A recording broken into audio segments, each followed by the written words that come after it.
Bonjour, donc je m'appelle Julien Calafel, je suis professeur de physique-chimie au lycée Thiers à Marseille et je dirige la partie chimie pour la collection, physique-chimie Hachette au lycée. Bonjour, je m'appelle Cyril Lemoni, je suis enseignant de physique-chimie au lycée, polyvalent Antoine de Saint-Exupéry, situé à Terrasson-Lavilledieu en Dordogne. Je dirige, l'équipe de physique pour le manuel, et la collection physique-chimie de Hachette. Alors, on a décidé de faire une refonte de ce manuel de seconde parce que nous avons, observé des cours, discuté avec des collègues, pendant 3 jours avec des éditeurs et des auteurs, interviewé aussi des élèves pour connaître un petit peu leurs besoins. Et suite à ces 3 jours, de rencontres, nous avons, pris pas mal d'idées, pour apporter des améliorations à ce manuel, des idées donc, qui vont avec les pratiques des enseignants et qui, permettent, donc aux élèves d'utiliser de plus en plus ce manuel en autonomie, sous la direction du professeur et de réviser à la maison. Donc, nous allons insister surtout dans cette vidéo sur les nouveautés que nous avons apportées au manuel. Alors, une, des nouveautés importantes que nous avons apportées avec ce manuel, c'est nous avons déplacé les pages méthodes, qu'elles soient expérimentales ou mathématiques, qui étaient situées à la fin du manuel, précédent. Nous les avons déplacées dans la partie activités pour qu'elles soient plus visibles et surtout on les a rendues, plus interactives, on va dire, avec, des petits exercices d'application qui permettent à l'élève de voir s'il a bien compris le contenu de l'activité. Donc là, par exemple, on vous présente, une première activité méthodologique, donc, sur la dilution. Donc vous voyez avec, des petits exercices d'application sous forme de puzzle en bas de la page. Donc ça, c'est, une page méthodologique plutôt qui va être expérimentale, mais, on a fait aussi des pages méthodologiques, mathématiques. Donc par exemple, vous voyez, une autre, page sur les conversions, qui permettent aux élèves de revoir comment on fait les conversions tout en appliquant toujours à la fin, avec des petits exercices. Voilà. Donc les activités qui ont été, enlevées du manuel puisque, nous avons mis ces pages méthodologiques là à la place, le professeur pourra les retrouver toujours, en version en ligne, mais cela nous a paru, plus utile ces nouvelles activités que, les activités, précédentes qui étaient plutôt destinées à l'enseignant. Une autre nouveauté que nous avons, ajoutée, dans ce manuel, c'est vraiment, lié à des pratiques d'enseignants qui, au début de chaque cours, lancent des petits automatismes, le temps d'allumer l'ordinateur, le temps que les élèves se mettent en place. Certains enseignants donnent des petits exercices à caractère mathématique ou autre, à chaque cours. Donc ces automatismes, vous allez les retrouver, au début des exercices. C'est assez court, hein, c'est une question, par partie, hein, sachant que les automatismes sont divisés en 4 catégories. Les 4 catégories, beh, je vais vous les présenter. Ça peut être, ça va être la première partie sur les calculs algébriques, donc tout ce qui est puissance de 10, isoler une grandeur, la proportionnalité.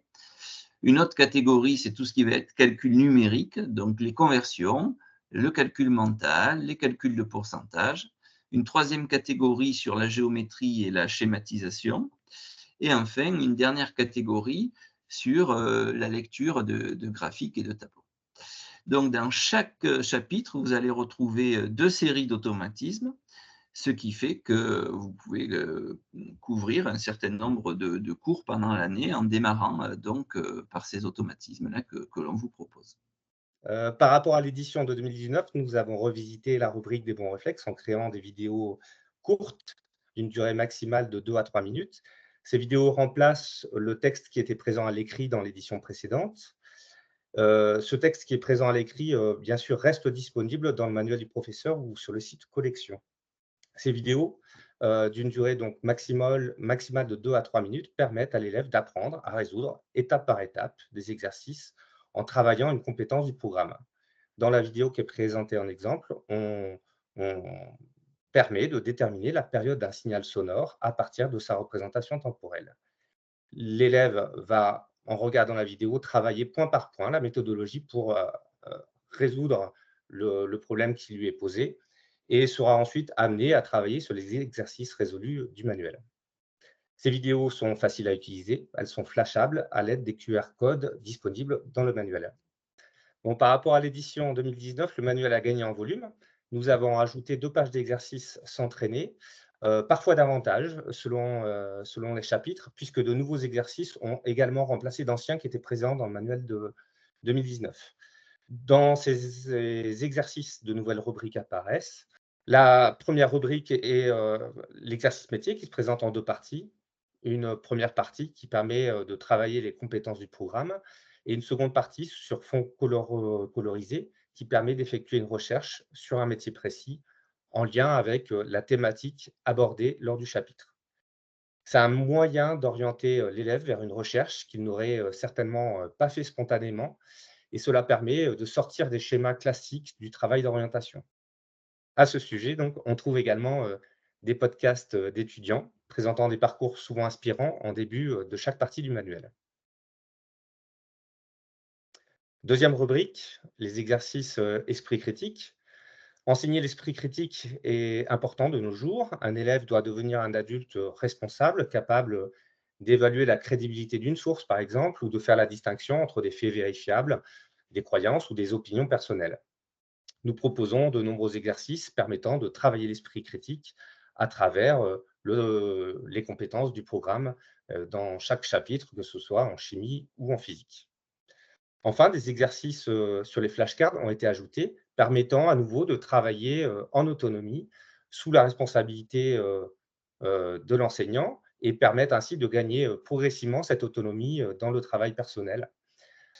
D'autres rubriques ont été modifiées, par exemple les exercices à chacun son rythme, qui deviennent des exercices à énoncés différenciés.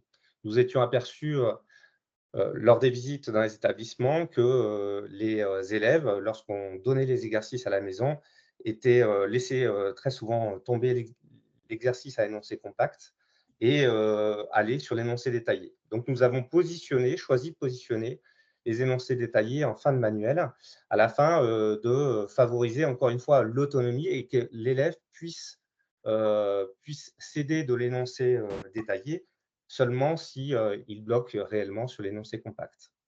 Donc, nous avons l'énoncé compact dans les exercices et puis l'énoncé détaillé en fin de manuel. Autre nouveauté dans ce manuel 2024, dans les précédentes éditions, on trouvait en fin de manuel des exercices de synthèse qui finalement étaient assez peu utilisés par les enseignants. Et donc, nous avons remplacé ces exercices par des exercices interchapitres que vous allez aussi retrouver en fin de manuel. Ces exercices interchapitres, alors ce sont des exercices qui vont mêler physique et chimie, des notions issues de 2 chapitres différents. Donc, par exemple, vous allez voir cet exercice-là, le bois des instruments. Il traite à la fois de la masse volumique en chimie et de la propagation d'un son en physique. Et cet exercice-là va être appelé au sein des exercices entraînés des chapitres 1 et 12. 1 pour la chimie et 12 pour la physique. Un autre exemple, donc image d'un objet par un appareil photo. Cet exercice traite du tableau périodique en chimie et des lentilles en physique. Donc cet exercice est aussi à la fin du manuel, mais sera appelé donc dans le chapitre 4 de chimie et dans le chapitre 15 du manuel, qui est un chapitre de physique. Ces exercices, on a trouvé ça intéressant parce que ils peuvent être traités d'abord dans un chapitre comme dans l'autre et c'est un bon moyen pour faire de la spiralisation, pour réviser des notions qui ont été vues plus tôt dans l'année, par exemple. La rubrique Je m'exprime à l'oral a également été revisitée. Nous le savons, l'oral prend une part plus importante dans les acquis et l'apprentissage des élèves au lycée. Les exercices Je m'exprime à l'oral ont donc été revisités sur cette édition. Ils permettent de travailler la posture, la technique, la voix, la construction du discours ou l'interaction au travers d'exercices thématiques en lien avec le chapitre. Pour terminer avec la présentation donc du manuel papier avant de passer au numérique, nous avons revisité une page phare du manuel de physique-chimie de seconde et de première de terminale d'ailleurs, la page évaluation. Donc cette page est une page de révision pour l'élève. Elle était déjà très utilisée dans les manuels précédents. Donc ça, c'est les retours qu'on avait des élèves, mais aussi des parents. Donc, cette page est composée tout d'abord d'un parcours d'exercices corrigés, donc qui permet d'aborder, toutes les notions, toutes les capacités donc du programme. Et à la suite de ce parcours d'exercices corrigés, vous avez des exos DS qui vont balayer toutes les capacités donc du chapitre. Ces capacités, donc nous avons décidé de les numéroter pour que ce soit très explicite, donc elles sont numérotées C1, C2 et cetera dans, le parcours et elles sont, appelées, dans le DS. Comme ça l'élève voit exactement, la capacité qu'il va travailler. Ce DS est minuté et surtout, les exercices, DS sont entièrement corrigés à la fin du manuel pour que, l'élève les utilise. Voilà, donc pour cette, 1re partie donc sur le manuel papier, on a surtout insisté donc sur les nouveautés. Bien évidemment, toutes les spécificités Hachette et les pages qui étaient, appréciées, par, les enseignants, nous avons décidé de ne pas insister dessus, mais vous retrouverez toujours ces pages-là dans le manuel. Un point sur ce que l'on retrouve dans l'édition numérique. Donc, depuis 2019, nous avons rajouté de nombreuses vidéos de cours. Ces vidéos de cours qui sont apparues donc, sur l'édition 2019 ont été plébiscitées par les élèves et les enseignants. Elles sont disponibles, bien sûr, sur le site collection.